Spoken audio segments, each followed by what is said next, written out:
Bonjour. Aujourd'hui, je vais faire un petit focus sur le personnage de Moïse. Ce focus va venir conforter la discussion que nous avons eue la semaine dernière au sujet de l'autorité dans l'Église de Dieu. Si tu n'as pas encore vu la vidéo ou si tu n'as regardé que la moitié, je t'invite à aller la terminer avant de poursuivre celle-ci.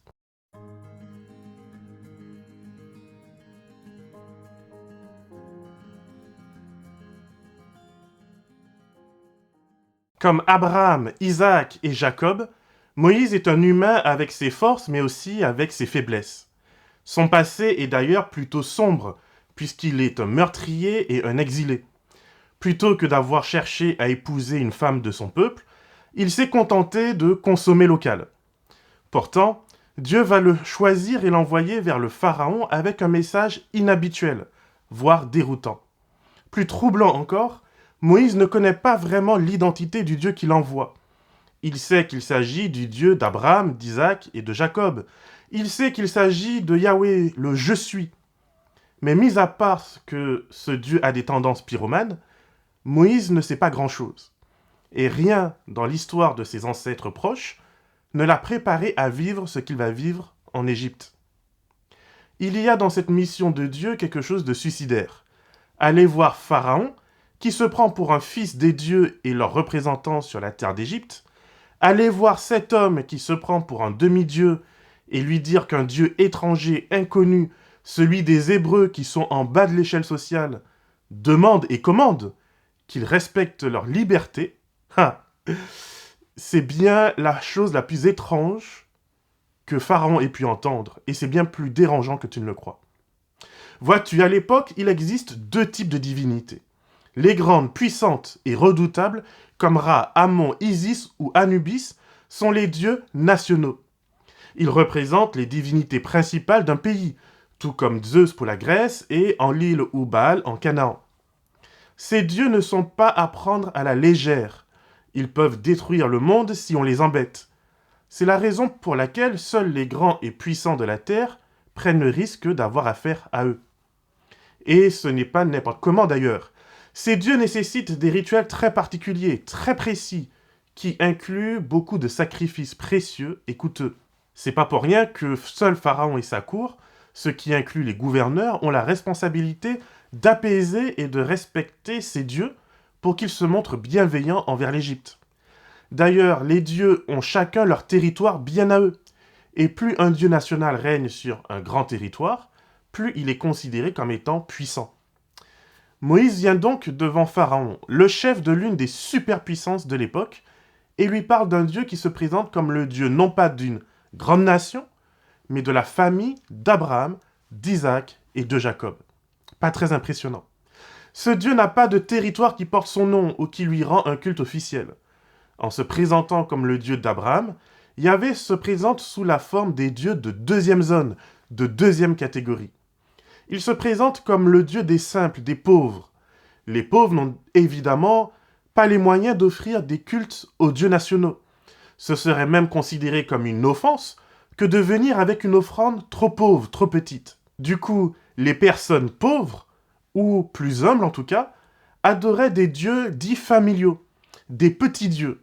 Certains étaient considérés comme des membres de la famille qui avaient fait des exploits dignes d'être divinisés.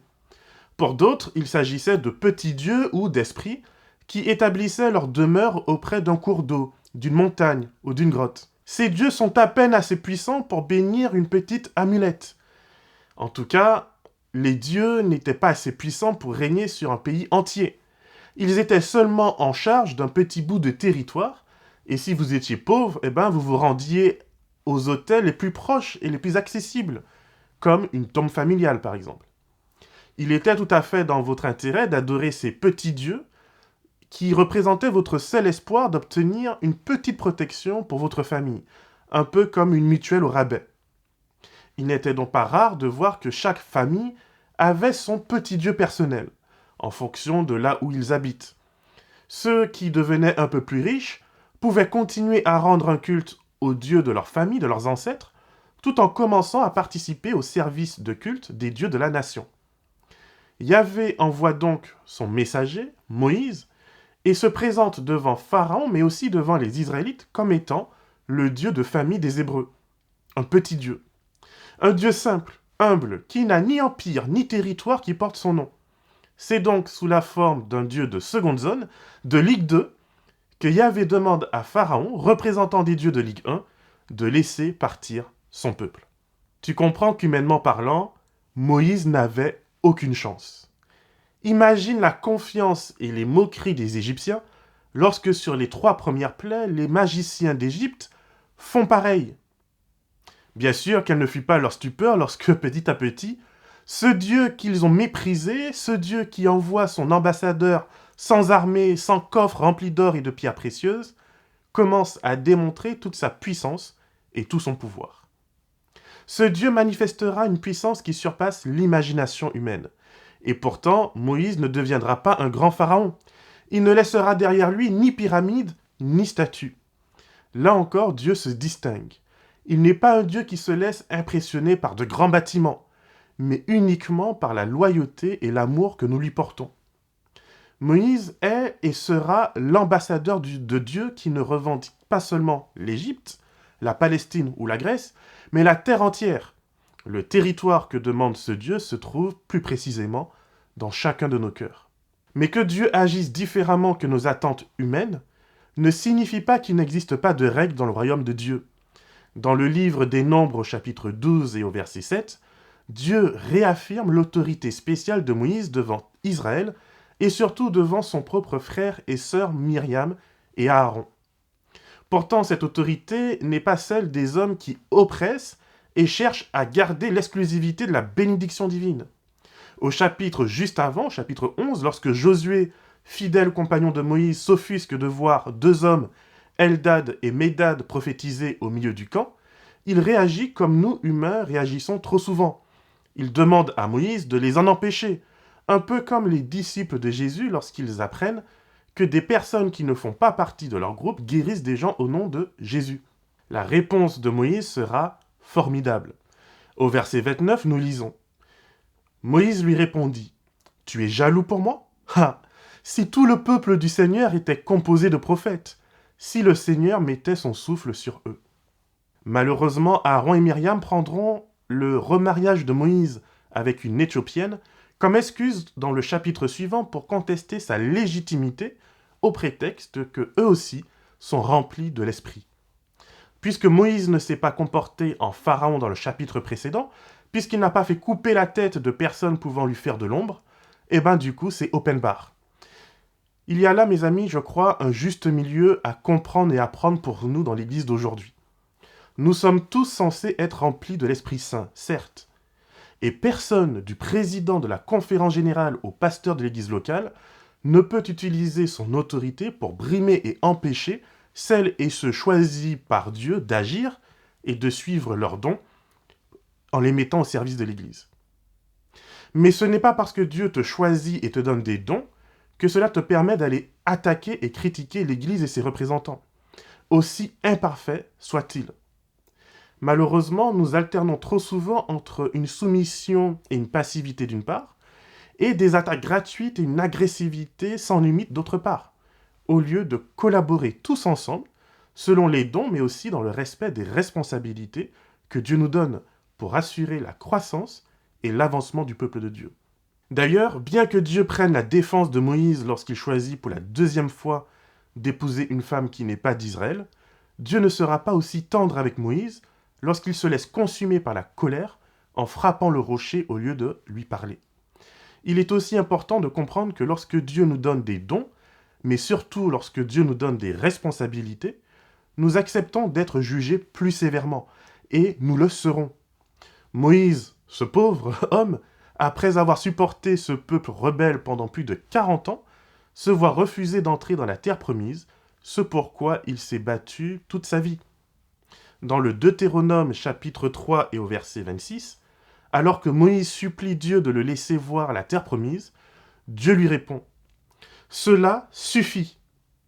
Ne me parle plus de cette affaire. » Aïe. Comme quoi, tu peux être l'un des plus grands prophètes de tous les temps, avoir vu Dieu presque face à face, avoir enduré 1000 souffrances pour la cause, et Dieu te dit « Arrête d'insister, arrête de m'embêter, j'ai prévu autre chose pour toi. L'alliance avec Dieu est un peu comme un mariage. Il s'agit d'un accord qui engage les deux parties. Mais cela ne signifie pas que j'obtiens de l'autre tout ce que je lui demande. Si c'était le cas, ce ne serait plus un mariage. Au mieux, de la prostitution, au pire, de l'esclavage. Dieu a sa volonté propre, et celle-ci peut s'opposer à la nôtre comme cela se passe dans un couple. Moïse, le héros de la foi, le plus grand des prophètes, ne passera pas le Jourdain. La Bible ne cesse de nous avertir que, quelle que soit notre grandeur spirituelle, nous restons des pécheurs, nous restons faillibles, nous restons dépendants de la grâce. Du coup, nous n'aurons pas toujours tout ce que nous demandons, parce que trop souvent, nous demandons pas en son nom, mais pour nos propres envies. Heureusement, Dieu nous propose toujours une alternative. Même quand je suis frustré de Dieu, même quand je me demande pourquoi il me laisse souffrir, Dieu insiste sur sa volonté de vouloir être proche de son peuple. Ce n'est pas parce que Dieu ne répond pas favorablement à Moïse que Dieu l'a abandonné. Moïse ne le sait pas encore, mais Dieu a prévu bien plus grand pour lui que d'entrer en Palestine. Dieu a prévu de lui donner en avant-première la vie éternelle. Imagine si Moïse s'était rebellé contre Dieu à ce moment. Il aurait perdu sa vie éternelle en échange de l'honneur d'entrer à la tête du peuple en Palestine. Cela me met en garde et me fait poser cette question. Quelles sont les frustrations aujourd'hui qui m'empêchent de voir plus grand ? Quel poste à l'église qui aurait dû me revenir ou quelle offense ressentie me laisse de l'amertume au cœur au point de devenir ennemi de mes frères et de mes sœurs. Malgré ses échecs de carrière avant et après sa rencontre avec Dieu, Moïse a été utilisé comme médiateur entre Dieu et son peuple. Le verset 5 du Deutéronome 12 laisse sous-entendre que Moïse a été un collaborateur de Dieu dans l'établissement de la loi hébraïque. Certes, les 10 commandements ont été donnés par Dieu, mais Jésus nous confirmera dans le Nouveau Testament que parmi les 613 commandements de la loi, certains ont été donnés par Moïse, toujours sous l'autorité de Dieu, mais en tenant compte de la dureté du cœur des Israélites. Ce chapitre 4 réaffirme la volonté de Dieu que sa promesse envers les descendants d'Abraham serve également les nations. Il veut que la spiritualité de son peuple serve de témoignage pour les païens. Les Israélites ont reçu beaucoup, et ils ont été l'objet d'une grande bénédiction en étant les témoins de l'action divine. Mais Dieu s'est approché sans se faire voir, sans qu'on puisse le fixer, le figer dans une peinture ou dans un croquis, dans un schéma de pensée qui nous permet de le prendre pour acquis. Je veux que tu retiennes vraiment ces paroles que Moïse prononce et qui restent pertinentes pour l'Église de Dieu en 2021. Quelle est donc la grande nation qui aurait des dieux aussi proches d'elle que le Seigneur, notre Dieu, l'est de nous chaque fois que nous l'invoquons? Et quelle est la grande nation qui ait des prescriptions et des règles justes, comme toute cette loi que je place devant vous aujourd'hui? Proximité et équité. Autrement dit, amour et justice. Voici les 2 principes fondamentaux de l'alliance entre Dieu et son peuple. Est-ce que celles et ceux qui te regardent vivre ta foi sont impressionnés par l'amour qui te lie à Dieu? Est-ce qu'ils peuvent constater la proximité de Dieu dans ta vie? Si ce n'est pas le cas, alors il n'est jamais trop tard pour ouvrir la porte de son cœur et accueillir Jésus. Mais sans justice, nous ne faisons que vivre une amère illusion. L'amour n'est jamais dénué de justice. Quelles sont donc tes valeurs, tes règles de vie? Appliques-tu des lois justes, inspirées des commandements de Dieu? Tes amis reconnaissent-ils en toi quelqu'un d'équitable, d'honnête? Je sais qu'il est tellement facile de tomber dans le piège du légalisme et de la moralisation. Il est tellement facile de se critiquer les uns les autres. Mais je ne peux pas prendre cela comme une excuse, comme un prétexte pour justifier que ma vie n'est pas parfumée par le fruit de l'esprit. Porter du fruit ne signifie pas que je deviens une sainte nitouche, perdu sur mon petit nuage et indifférent aux autres. Au contraire, c'est comprendre comme Moïse que je suis baigné par la grâce, que je ne vis que par grâce et que cette grâce, Dieu m'offre la possibilité de coopérer avec lui pour la répandre autour de moi. Si tu acceptes cette grâce de Dieu dans ton cœur, alors ferme les yeux et répète après moi. Seigneur, me voici. Ma vie t'appartient. Je veux entrer dans un chemin de vie avec toi.